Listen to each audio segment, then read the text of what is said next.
లేదంటే ఏం పిక్తావురా? ఏరా ఎర్రి పప్ప, ఎటువంటి కష్టం పడకుండా అసలు ఏ క్వాలిఫికేషన్ లేకుండా మీ నాన్న ఉన్నోడని ఒకే ఒక్క కారణంతో చెమట కూడా పట్టకుండా స్టేట్గా వెళ్ళి ఎండి సీట్లో కూర్చున్నా నీకే అంత పొగరుంటే,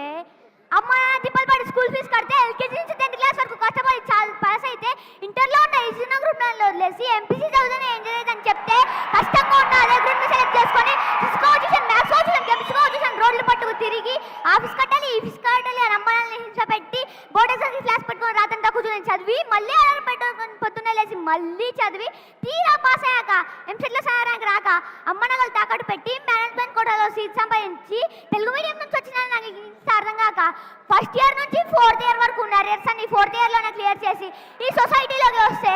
ఈ జనమంతా నన్ను ఉద్యోగం లేని ఎదవా అని నీచంగా మాట్లాడుతున్నా లెక్క చేయక ఉద్యోగం కోసం ఆఫీసు ఈ ఆఫీస్ అని పిచ్చి కుక్కలను 4 ఏళ్ళుగా తిరుగుతూ ఎందుకు పనికిరాని నన్ను తిండి